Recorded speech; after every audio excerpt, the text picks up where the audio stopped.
जब आप बताइए उस वक्त जब लोकसभा का चुनाव था 2024 में, तो नरेंद्र मोदी की सरकार थी, उस समय क्यों नहीं पास हुआ? तो यही सीधे सीधे तर्क इसका यही है कि मान के चलिए कि प्रधानमंत्री नरेंद्र मोदी बनारस से लोकसभा चुनाव का सीट लड़ते हैं, अगर 33% आरक्षण उस समय लागू हो जाता, इंप्लीमेंट हो जाता, तो उस समय क्या होता? तो मैं पास हो गया था, राष्ट्रपति का भी सिग्नेचर हो गया, लेकिन ये लागू नहीं हुआ। उसमें यह कहा गया था कि सेंसस इंप्लीमेंट किया जाएगा और डिलिमिटेशन होगा, इसके बाद इसको लागू किया जाएगा। देखिए, ये सब तरीके से जो राजनीतिक पार्टियां हैं वो अपना रोटी सेक रही है, फेवर में भी आवाज उठा पाती। हो सकता है कि उनका पॉइंट ऑफ व्यू जो जहां पे पुरुष लोग जैसा बात कर रहे हैं, जो वो लोग काम कर रहे हैं, हो सकता है कि महिलाएं उससे अच्छा कर सकती या कम से कम उनके साथ आती, तब हम लोग कह सकते थे कि महिला आगे बढ़ रही हैं। सिर्फ 2-3 ये स्कीम लाने से कुछ नहीं होगा। महिलाएं उमड़ पड़ी अपने आरक्षण को लेकर, अपनी मांग को लेकर। तो देखिए, सरकार को चाहिए कि जो भी उनकी मांगे हैं, जो भी आरक्षण है, वो लागू कर देना। कि ये बहुत ज्यादा जरूरी है कि महिला का आरक्षण मिलना। उनको ये सारी चीजें वो नहीं बता पाती है, उनको प्रॉब्लम होता है, वो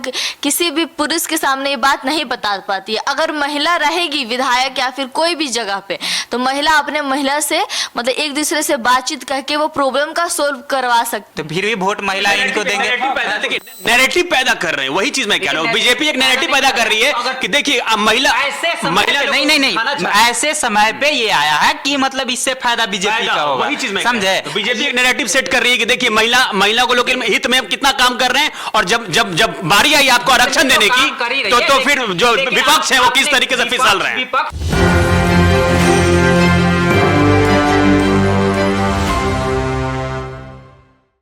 नमस्कार, एक 24 देख रहे हैं आप, और मैं हूं आपके साथ साहिल। देखिए, महिला बंधन अधिनियम 2026 जो है वो एनडीए सरकार के द्वारा सदन में लाया गया।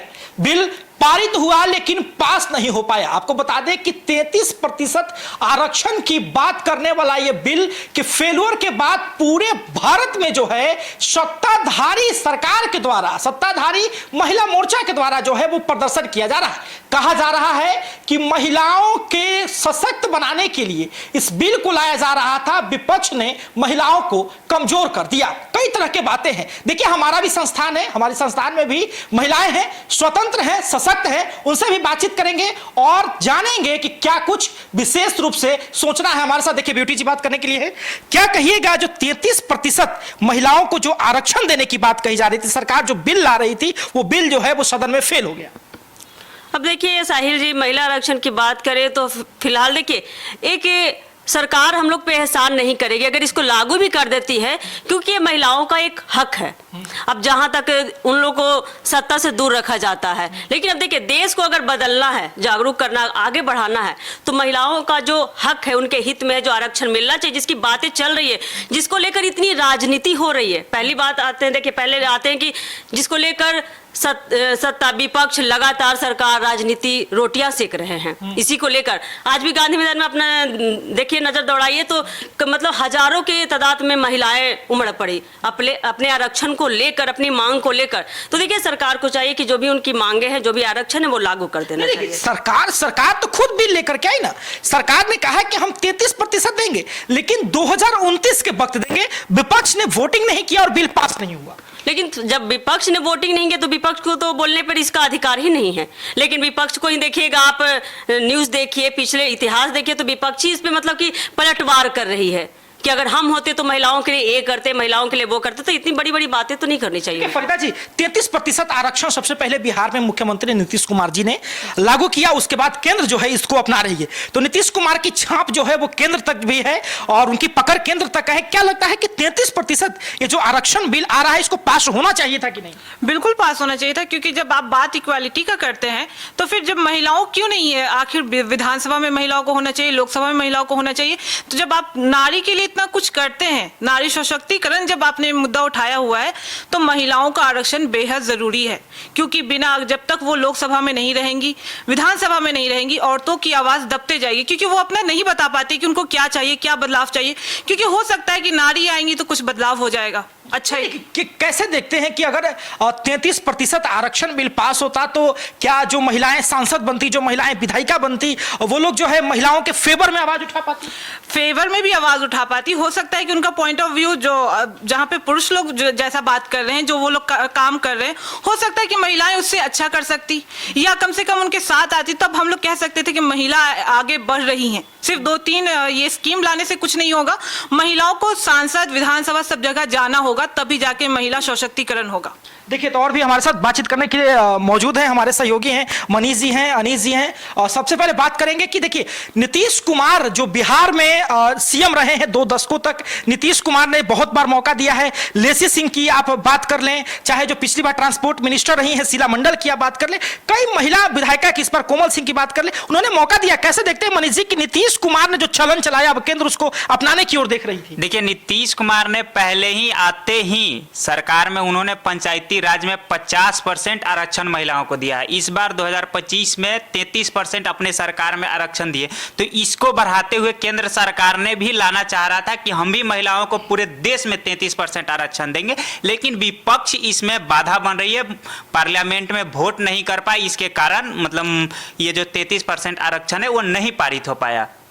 लेकिन सवाल आपसे रहेगा अनीस जी कि कहा जा रहा है, विपक्ष का कहना है कि पहले आप जनगणना करवाइए, जनगणना करवाने के बाद जो है आप इस बिल को लाते तो हम समर्थन करते। बिल्कुल बिल्कुल। देखिए, कहा गया था कि सेंसस लाइए और डिलिमिटेशन लाइए, तो ये कहा गया। देखिए, पहले यही हुआ था 2023 में, जब 2024 में लोकसभा चुनाव था तो इस बिल को 2023 में ही ला दिया गया था। तो 2023 में यह हुआ था कि राष्ट्रपति, लोकसभा राज्यसभा में पास हो गया था, राष्ट्रपति का भी सिग्नेचर हो गया, लेकिन ये लागू नहीं हुआ। उसमें यह कहा गया था कि सेंसस इंप्लीमेंट किया जाएगा और डिलिमिटेशन होगा, इसके बाद इसको लागू किया जाएगा। देखिए, ये सब तरीके से जो राजनीतिक पार्टियां हैं वो अपना रोटी सेक रही है।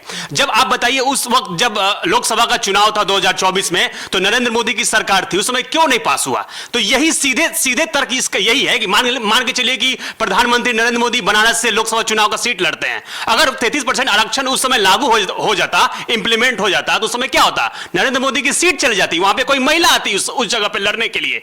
तो ये होता है। लेकिन आपको क्या लगता है, लेकिन क्या लगता है अनीस जी आपको, क्योंकि सरकार का, वर्तमान सरकार का एक कहीं ट्रैप तो नहीं है ना? क्योंकि अगर पास होता तो 2029 में सीटें बढ़ानी पड़ती, 50% जो है लोकसभा की सीटें बढ़ानी पड़ती, और पूरा का पूरा सरकार का जो डिपेंडेंसी है वो उत्तरी भारत की तरफ मुड़ जाता है। बिल्कुल यही बात कह रहा हूं कि एकदम ट्रैप है। आप समझिए इस बात को। देखिए, तमिलनाडु में चुनाव है, बंगाल में चुनाव है। अगर ये मान के चलिए कि देखिए, पहली बार ऐसा हुआ कि मोदी की सरकार थी, उसमें बिल जो है पास नहीं हो पाया, तो मोदी में लोग सोचते हैं कि नरेंद्र मोदी की सरकार है, और बिल जब पास आया तो क्यों नहीं हुआ, उस बिल को पास क्यों नहीं किया गया? तो भाई कहीं ना कहीं नरेंद्र मोदी की, अनीस जी, हम आपको रोकना चाहेंगे। वो बिल जो पारित होना था उसमें सर्वदलीय सहमति, बहुमत नहीं, सर्वदलीय सहमति से होना था, लेकिन सब दल ने, मतलब सभी दल जो सहमति नहीं दिए, तब ना। अगर आप अपने हिसाब से अगर बिल पास करना होता, जाहिर तौर पे एक नैरेटिव बना रही है भाजपा, क्योंकि तमिलनाडु और बंगाल में चुनाव है। अगर ये इंप्लीमेंट हो जाता, देखिए, और ये धारणा ये देना चाहती है बीजेपी कि आप देखिए, हमने महिलाओं के लिए क्या किया, 33% आरक्षण देने का वादा किया था, जिस तरीके से विपक्ष लगातार इस पे नाराजगी जताए हुए सब समर्थन नहीं किया। तो सीधे तौर पे बीजेपी जो नैरेटिव बनाना चाहती है कि बंगाल चुनाव और तमिलनाडु चुनाव मुझे फायदा हो। और देखिए, दूसरी तरफ ये देखा जा रहा है कि विपक्ष के लोग हैं, जो इंडिया गठबंधन के लोग हैं, वो भी नहीं चाह रहे हैं कि इस बिल का समर्थन दें, क्योंकि चुनाव है, उस चुनाव में भी उनको भी दिक्कत ना हो। तो दोनों तरफ से राजनीतिक रोटियां सेकी जा रही है। लेकिन आपने डिलिमिटेशन का बात आपने किया, तो डिलिमिटेशन अगर होता तो सिर्फ सत्ता पक्ष का मतलब उसमें फायदा होता, सिर्फ सत्ता पक्ष का सीट बढ़ता। देखिए, आपका भी सीट बढ़ता, आपका भी जो कैंडिडेट हो वो भी चुनाव लड़ते। लेकिन अभी फिर से जो है महिला पक्ष की तरफ चलेंगे हम लोग, और स्पष्ट तरीके से बातचीत करने का ट्राई करेंगे कि क्या कुछ कहना था।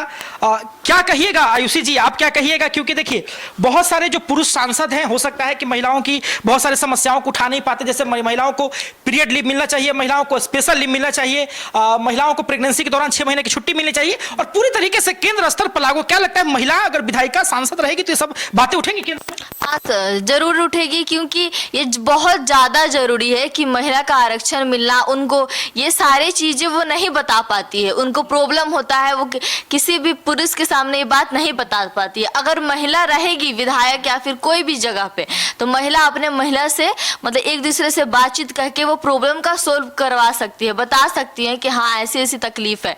लेकिन पुरुष जब रहते हैं तो उनको ये सब बोलने में शर्म आता है कहीं ना कहीं, तो इसीलिए ये सब बहुत जरूरी है। नहीं, लेकिन एक सवाल जो है हम आपके सामने रखेंगे कि क्योंकि देखिए महिलाएं केवल वोटर्स पहले रहती थी, यदि संसद भवन तक पहुंचती है, यदि विधायिका बनती है, तो क्या लगता है आपको कि एक जनप्रतिनिधि के तौर पर महिलाओं का भी एक अलग वर्चस्व होगा राजनीति में? हाँ जरूर होगा, और बहुत अच्छा भी होगा, ये जरूरी भी है होना। तो देखिए स्पष्ट तरीके से हम लोग बातचीत कर रहे हैं और तमाम जो हमारे साथी हैं, सहयोगी हैं, उनसे भी हम विशेष तौर पर फिर से जो है ब्यूटी जी की तरफ रुख करेंगे, उनसे ही हम बातचीत करने का प्रयास करेंगे। क्या लगता है ब्यूटी जी कि अगर महिला जनप्रतिनिधि बनती हैं तो महिलाओं को बखूबी समझेगी क्या? क्योंकि देखिए नीतीश कुमार ने पहले जीविका नाम के भी जो है संस्था बनाई, उसके बाद महिलाओं को जो है जोड़ा, फिर केंद्र ने उसे अपनाया, आजीविका बनाया उसको। और क्या लगता है कि नीतीश कुमार के जाने के बाद यदि अगर महिलाओं को मौका मिलता है तो महिलाओं के लिए बेहतर कर पाएगी? देखिए आपने बहुत बड़ी बात कह दी। जीविका दीदी आने के बाद काफी महिलाओं को मदद मिली। आप गांव-गांव जाकर देखिएगा तो उनको मतलब बहुत सारी तकलीफें थी, जो जीविका बहनें हैं, जीविका दीदी हैं, आपस में ही हल कर लेती हैं।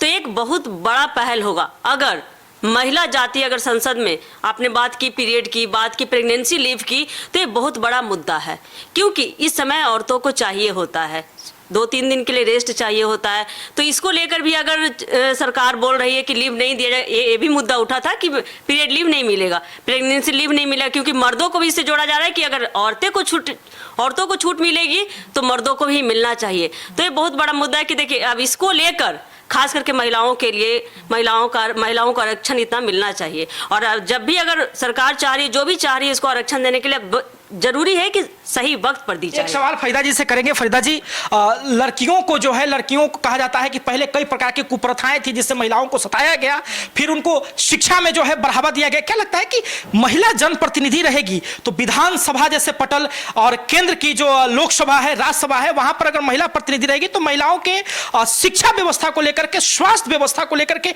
विशेष तौर पर सवाल उठा पाएगी क्या महिला? बिल्कुल, अगर आप जब महिलाओं को वोटर्स में सबसे ज्यादा इंपॉर्टेंट मानते हैं, आप जीविका दीदी वाले स्कीम देते हैं, आप हर तरह से वुमेन को आगे बढ़ाते हैं, तो आपको नहीं लगता है कि अगर वो जाएंगी सांसद में, विधानसभा में, अगर अपना आवाज रखेंगी तो वो देश के लिए अच्छा हो? क्योंकि जब एक महिला एक घर चला सकती है तो वो एक महिला पूरे देश को भी बहुत अच्छे से चला सकती है।